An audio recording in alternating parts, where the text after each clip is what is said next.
Hello வணக்கம் எல்லாருக்கும். நம்ம ஊரில் இந்தியாவில் இருக்கிற அத்தனை பேருக்கும் ஒரு விஷயம் கொஞ்ச நாளைக்கு முன்னாடி, கொஞ்ச நாள் இல்லை, ரொம்ப ரீசன்ட்டுமாக நம்ம ரிப்பப்ளிக் டே வந்த பின்னாடி ஒரு ஆர்மியில் வேலை செய்கிற மதன்குமார்ன்றவர், மதன்குமார் அவர் தான் ஒரு விஷயம் சொல்கிறாரு எல்லாருக்கும், மக்களுக்கெல்லாம். அதாவது ஃப்ரான்ஸு பிரசிடென்ட் இமானுவேல் மக்ரோன் நம்ம நாட்டுக்கு வந்தார். வந்து எல்லாருக்கும் லாங்குவேஜ் கற்றுக்கிட்டு வாங்க, உங்களுக்கு ஒர்க்கு இங்கே ஃப்ரான்ஸில் காத்துக்கிட்டு இருக்குதுன்னு சொன்னார் அவர்.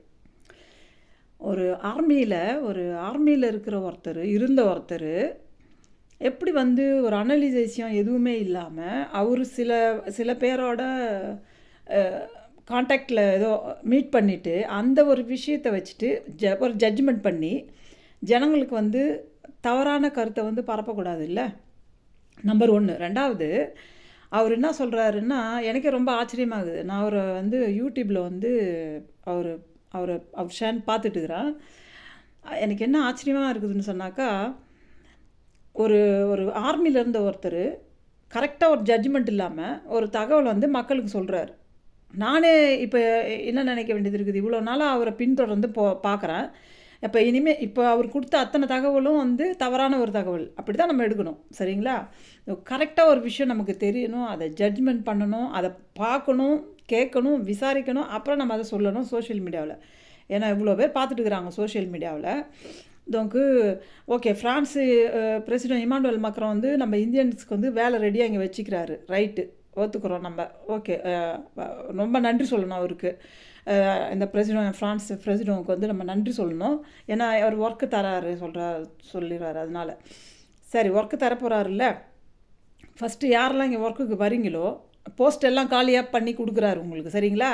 இங்கே இருக்கிற எங்களுக்கு வேலை இல்லை, உங்களுக்கு அங்கேருந்து எடுத்துகிட்டு உங்களுக்கு போஸ்ட் உங்களுக்கு கொடுக்க போகிறாரு, கரெக்டுங்களா? இங்கே படித்த பசங்களுக்கு வேலை இல்லை. இங்கே நான் 2017 அடிப்பட்டேன், எனக்கு வேலை இல்லை. இங்கே ஹேண்டிகேப்டு போஸ்ட்டுன்னு சொல்லி கோட்டா இருக்குது. அதில் இங்கே 21 வருஷம் நான் வேலை செஞ்சுருக்கிறேன். எனக்கு இப்போ உடம்பு அடிபட்டுடுச்சு. அதுக்கேற்ற மாதிரி ஒர்க்கு இங்கே கொடுப்பாங்க. எனக்கு 7 வருஷமாக வேலை இல்லை. ஸோ நான் இப்படி அப்படியே போயின்னு வந்துன்னுக்கிறேன். அதனால் இப்போ அவர் அங்கேருந்து எடுத்து உங்களுக்கு வேலை கொடுக்க போகிறார், ரைட்? ஸோ அப்போ நான் என்ன கேட்குறேன்னா, வேலை கொடுக்க போகிற அவர் முதல்ல இங்கே ஒரு வேலைக்கு வரீங்கல்ல, அவங்ககிட்ட கேளுங்க, உங்களை கூப்பிட போகிறாங்களா, நீங்களாம் கேட்க போகிறீங்களா, வேலை போயிட்டு அவர்கிட்ட கேளுங்க. வீடு ஃபஸ்ட்டு, வேலைக்கு முன்னாடி போஸ்ட்டில் நீங்கள் உட்காரத்துக்கு முன்னாடி வீடு ரெடியாக இருக்கணும். நீங்கள் இங்கே வரும்போது நீங்கள் எத்தனை மீட்டரில் வீடு உங்களுக்கு தேவை, எத்தனை ரூமு வேணும், எத்தனை குளிக்கிற அறை வேணும், இதெல்லாம் கேளுங்க, சரிங்களா? ஏன்னா இங்கே கூப்பிட்டுருக்குறாங்களா உங்களை, அதனால் வீடு ஃபஸ்ட்டு. ரெண்டாவது, நெக்ஸ்ட்டு உங்களுக்கு போக்குவரத்துக்கு காரு. ஓகே, நீங்கள் அங்கேயே அதுக்கு முன்னாடி லாங்குவேஜ் கற்றுட்டு வர சொன்னாங்கல்ல, நீங்கள் அங்கேயே என்ன பண்ணுங்கள், காரும் ஓட்டுறதுக்கு கற்றுக்கிட்டு வாங்க, சரிங்களா? கார் இல்லாமல் இங்கே ஒன்றுமே பண்ண முடியாது. ஸோ கார் ஒன்று கேளுங்க, காரு, வீடு, சரிங்களா? அப்புறம் உங்கள் டாக்குமெண்ட்ஸ் எடுத்துன்னு எல்லா ஆஃபீஸ்க்கும் போவீங்கல்ல, அங்கே ஒரே டைமில் உங்கள் டாக்குமெண்ட்ஸோட வேலை முடிஞ்சிடணும். அந்த சிஸ்டம் ஒரு கேளுங்க, அந்த ஒரு சிஸ்டம் கேளுங்க. நான் ஒரு டைம் தான் உங்கள் ஆஃபீஸ்க்கு வருவேன், நீங்கள் முடிச்சிடணும். ஏன்னா அலைய விடக்கூடாது, போகணுலாம் சொல்லக்கூடாது. அதை ரெடி பண்ணிக்கோங்க, அதை கேட்டுக்கோங்க. அதை விட்டு பார்த்தீங்கன்னா, டாக்டர்கிட்ட போவீங்க இல்லையா, என்ன உங்களுக்கு ஒரு எக்ஸாம் வேணும்னாலும் இமீடியட்டாக உங்களை அனுப்பணும். அதாவது அது 1 கோடி ரூபாய்னாலும் உங்களுக்கு செலவு பண்ண இந்த ஃப்ரான்ஸ் கவர்மெண்ட்டு தயாராக இருக்கணும், சரிங்களா? அதை கேட்டுக்கோங்க. ஒரு எக்ஸாம் உங்களுக்கு தலைவலி, இமீடியட்டாக நீங்கள் ஒரு எம்ஆர்ஐ ஸ்கேன் எடுக்கணும், இமீடியட்டாக டாக்டர் கொடுக்குறாங்களான்னு அதை கேட்டு எழுதிக்கோங்க. எல்லாத்தையும் கேட்டு ஒரு அக்ரிமெண்ட் போட்டுக்கிட்டு நீங்கள் இங்கே வாங்க, சரிங்களா? ரொம்ப சந்தோஷம். ஏன்னா இங்கே இருக்கிற எங்களுக்கு வேலை இல்லை, இப்போ புதுசாக உங்களை அங்கே எடுத்து வேலை கொடுக்க போகிறாங்க இங்கே, ஓகேவா? ரைட்டு, நல்ல விஷயம். ரெண்டாவது, மதன்குமார் சார், நீங்கள் ஒரு ஆர்மிலேருந்து ஒருத்தர் நான் ஒருத்தரை மீட் பண்ண ஃப்ரெஞ்சுக்காரர், அவர் பொறுமையாக தான் வேலை செய்வார். அதனால் எல்லாம் நல்லா இங்கே சொர்க்கமே கனவுல ஃப்ரான்ஸில் காட்டுறாங்கன்னு உங்களுக்கு நினப்பு. உங்களுக்கு இங்கே இருக்கிறவங்கள கேட்டு பாருங்கள், எத்தனை வருஷமாக 30 வருஷம் வாழ்கிறவங்கள கேட்டு பாருங்கள், விசாரிச்சு. 30 வருஷம் இருக்கிற எங்களுக்கு தெரியுமா, 23 வருஷம் இருக்கிற எனக்கு தெரியுமா, இல்லை நேற்று ஒரு ஆள் மீட் பண்ணுற உங்களுக்கு தெரியுமா இந்த சிஸ்டம் என்னன்னு சொல்லி? தவறான தகவலை மக்களுக்கு கொடுத்து ஆசையை தூண்டி விட்டு அவங்கள வெளிநாட்டுக்கு போங்க, அங்கே போங்க, இங்கே போங்கன்னெலாம் சொல்லாதீங்க. அமெரிக்கா வேறு சிஸ்டம். அது அமெரிக்கா இன்றைக்கி வேர்ல்டு லெவலில் உலக நாட்டு தலைவராக அவங்க ஏன் இருக்கிறாங்க தெரியுமா? நம்மளை ஆண்டாண்டு காலமாக இந்தியன்ஸை அவங்க எடுக்கிறாங்க. யார் எடுக்கிறாங்க இந்தியன்ஸை? கம்ப்யூட்டர் படித்தவங்கள, டாக்டர்ஸுங்களை, முக்கியமானவங்க, வீடு பெருக்கிறவங்க, கழுவுறவங்களாம் எடுக்கல அவங்க, சரிங்களா? அதனால் ரொம்ப கவனமாக இருங்க. அவங்க ஏன் ஷெஃப் இது லீடர் வேர்ல்டு மோந்தில் இருக்கிறாங்கன்னு சொன்னீங்கன்னா, நம்ம இந்தியன்ஸ் அங்கே இருக்கிறாங்க. எல்லோரும் வெளியே வாங்க, அமெரிக்காவிலேருந்து அவங்க வேர்ல்டு லெவலில் ஹெட்டாக இருக்கிறாங்களா என்னன்னு கொஞ்ச நாளில் தெரியும், கொஞ்சம் வருஷத்தில் தெரியும் உங்களுக்கு. எல்லோரும் வெளியே வாங்க சொல்கிறேன், அப்போ தெரியும் உங்களுக்கு. மோடி சார் வந்து மோடிஜி சொல்லுவார் அங்கேருந்து, ஏன்னா அவர் இங்கே வரலல்ல, இங்கே வந்து ஃப்ரான்ஸ் கவர்மெண்ட்டில் ஆஃபீஸில் அவர் போகலல்ல, அவர் இங்கே வீடு இல்லாமல் சுற்றலை, வேலை இல்லாமல் அவர் சுற்றலை, அவர் சொல்லுவார் தான் நீங்கள் எல்லோரும் அங்கே போயிட்டு வாங்கன்னு. ஏன்னா அவங்க ஜியோ பாலிட்டிக்ஸ் பண்ணுறாங்க, சரியா? ஜியோ பாலிட்டிக்ஸ் பண்ணுற இடத்துல வந்து நீங்கள் அதை சொன்னாங்கன்னு கேட்டுக்கிட்டு தவறான தகவலை மக்களுக்கு கொடுத்து, நாளைக்கு அவங்க இங்கே வந்து ஒரு வெளியூரில் போயிட்டு எத்தனை பேர் செத்தாங்க சவுதியில் அங்கே இங்கெல்லாம், அப்போல்லாம் நீங்கள் போனீங்களா யாராவது? ஏன் அப்படி நடந்து? ஆர்மியில் இருந்தீங்களே, நீங்கள் போய் கேட்க வேண்டியதானே. நாட்டுப்பற்றுன்னா என்ன தெரியுமா? நாட்டுப்பற்று மக்களை நேசிக்கணும், ஒவ்வொரு மக்களை நேசிக்கணும், அதுதான் நாட்டுப்பற்று. சும்மானாவது தகவலான தகவலை வச்சுன்னு உங்களுக்கு ஒரு உங்களுக்கு ஒரு ஆள் வந்து உங்களுக்கு இன்ஸ்ட்ரக்ஷன் கொடுத்து இதை போய் நீ பேசு சோஷியல் மீடியான்னு வந்தாக்கா நேராக இங்கே வந்துடக்கூடாது சொல்லலான்னு சொல்லிட்டு. என்ன மாதிரி பல பேர் உட்காந்துக்கிறாங்க, சரியா? நான் மட்டும் இல்லை, என்ன மாதிரி 100,000 பேர் உட்காந்துக்கிறான் புத்திசாலிங்க எவ்வளோ பேர், சரிங்களா? எல்லாத்தையும் பார்த்துக்கிட்டு தான் இருக்கிறோம், எல்லாத்தையும் கேட்டுக்கிட்டு தான் இருக்கிறோம், குழந்தையிலேருந்து ஆண்டாண்டு காலமாக, சரியா?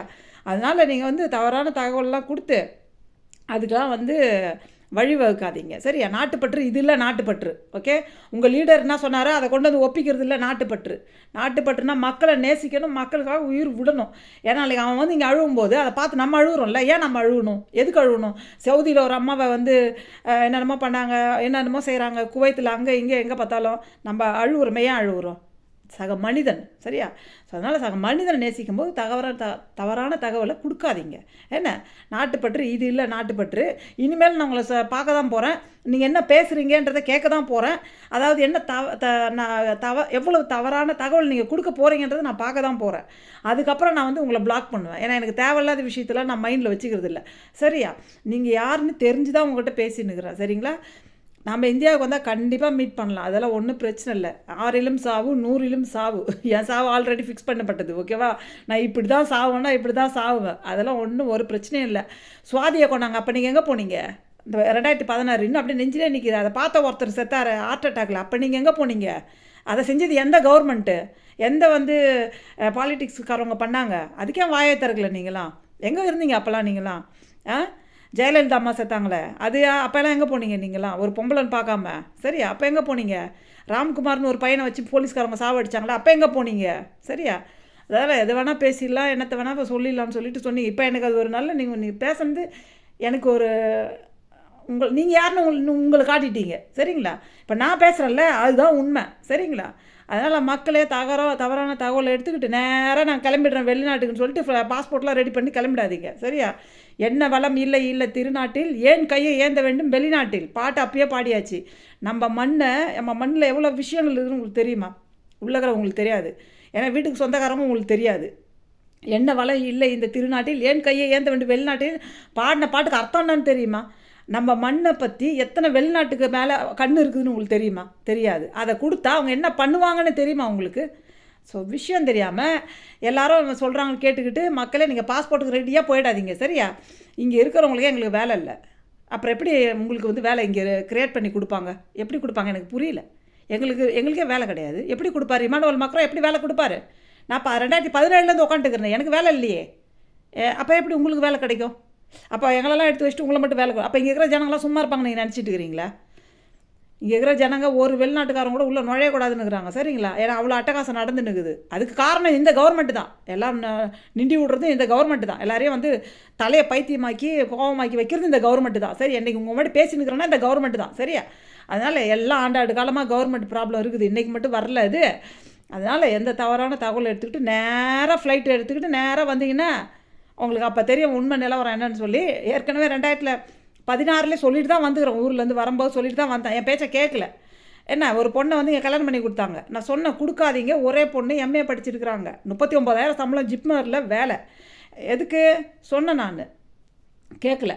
அப்புறமா எனக்கு கால் பண்ணி சொல்கிறாங்க, மேடம் நீங்கள் சொன்னது கரெக்டு, நான் அதை பற்றி கேட்கவே தயாராக இல்லைன்னுட்டேன். நான் சொல்லிட்டு தானே வந்தேன் உங்களுக்கு, பொண்ணு இங்கே கொடுக்காதீங்க, ஒரே பொண்ணு, சொந்த வீடு இருக்குது, சாப்பாட்டுக்கு வழி இல்லாதவங்க வராங்களா, அது வேறு விஷயம். ஏன்னா அவங்களுக்கு சோத்துக்கே வழி இல்லை, இங்கே இருக்கிறவங்க ஃபுல்லாக சோத்துக்கு வழி இல்லாதவங்க தான் வந்தவங்க தான் எல்லாருமே, பாண்டிச்சேரியிலேருந்து.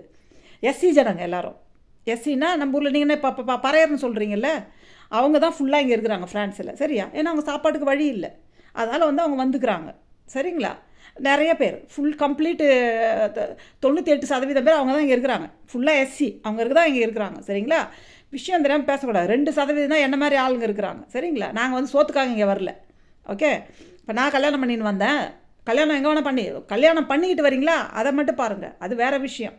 அதை தவிர வேலை கொடுக்குறாங்கன்னு சொல்லிவிட்டு எங்கே பார்த்தாலும் பாஸ்போர்ட்டையும் ஓடாதீங்க. நம்ம ஊர்லேயே வேலை இருக்குது, அதை க்ரியேட் பண்ணுங்கள், பண்ண வைங்க. அதுதான் நீங்கள் ஓட்டு போட்டுக்கிறீங்க. சரிங்களா? அதனால் எல்லாத்தையும் நிதானமாக அவங்க சொன்னாங்க இவங்க சொன்னாங்கலாம் கேட்காதீங்க. எனக்கு ரொம்ப சர்ப்ரைஸ் தான். மதன்குமார் சார் அவர் ஆர்மியில் இருந்தவராச்சு. நான் ஒரு ரெஸ்பெக்டோடு இவ்வளோ நாள் பார்த்துருந்தேன். இப்போ தான் தெரியுது தவறான தகவல்லாம் கொடுத்துனுக்குறாருன்னு. வேலை நான் அவர் சொல்லுவார் எப்போ பார்த்தாலும் ஜெய்ஹிந்துன்னு சொல்லி. யார் ஆண்டாலும் இங்கே கவலை கிடையாது. மண் எங்களுடையது. நான் அந்த ஊருக்கு பிறந்தவ. அது என் அம்மா வீடு. சரிங்களா? என் அம்மா வீடு. அதனால் நான் சொல்லுவேன் ஜெய்ஹிந்துன்னு.